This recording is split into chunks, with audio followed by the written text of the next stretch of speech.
Mike Schmaltz, Rich Hoyt, and Xavier's women's head coach Brian Neal here for GoXavier.com after the Musketeers take out the Georgetown Hoyas 59-54 to go to 1-0 in Big East play for the season. They got off to a very good start tonight from the floor, 48% in the first half. You had a 7-point lead at the break. That really helped you out in the second half. Georgetown made a run. Well, it really did. I thought we got some really good movement from personnel. I thought we got some good movement from with the ball.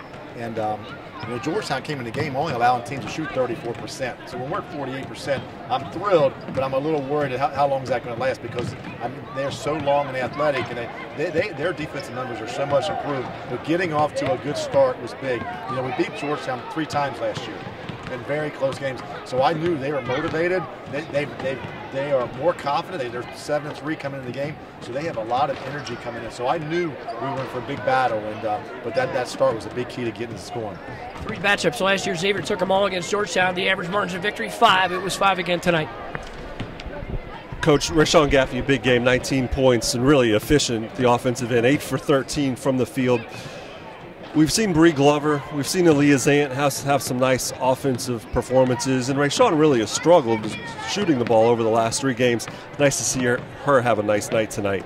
And she's been spent a lot of time focused on finishing. And Rashawn's a very conscientious young lady. She's good at everything she does, so that's killing her that she's not finishing. But she's been focused on. I thought this may have been one of her best collegiate games. She was so under control, so making the right decision. It was really a lot of fun to watch her. You survived a big run there. You had a 10-point lead with about a minute to go in the third period. Georgetown comes back, takes a 2-point edge on you. You're able to fight back. I think your kids showed some nice resilience tonight. It did. We missed a couple layups.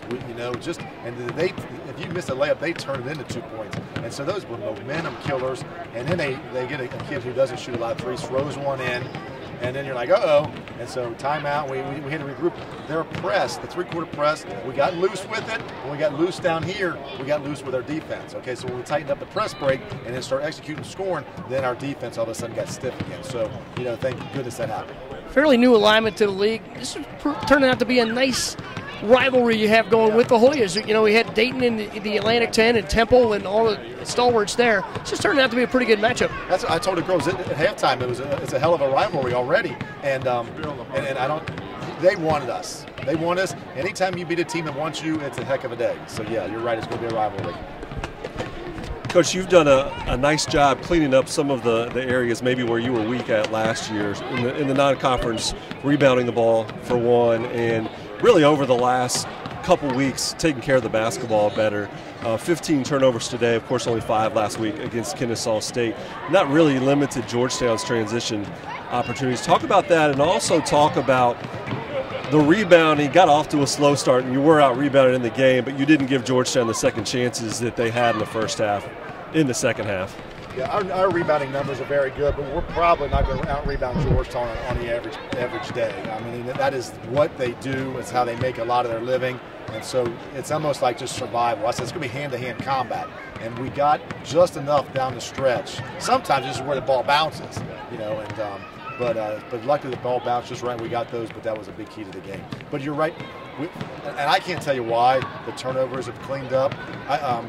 Because we focus on it and we do all these different things, and some days you get 5, some days you get 25. You just never know. A lot of it's focus. Yeah. But we have been spending a lot of time on our offense over the last couple of weeks, and so I think we're not as clunky. And things are starting to click a little bit smoother in everything that we're doing, and so when that happens, you're going to probably handle the ball a little better. You can tell. Along that line, you handled full court pressure a lot better than you did earlier. Yeah, it's hard when they throw it at you. You haven't done that for an hour and a half, and all of a sudden now you got to face it. And we could have been better with that. I thought we got a little loose a couple times, but when we started to handle it, then we were able to get control again. Off to a great start here in conference. Absolutely important to win them at home, so you want to know you get another chance against Villanova, and that's a team that's given you trouble through the years. Well, Villanova's a real deal, man. They play a style totally opposite of this, so we have got to rearrange our total thinking in one day, but I know the girls are going to be excited about it. All right, for Rich Hoyt and Xavier's head coach Brian Neal, Mike Schmaltz signing off here for GoXavier.com. Musketeers and the Villanova Wildcats back here on December the 31st at Cintas Center.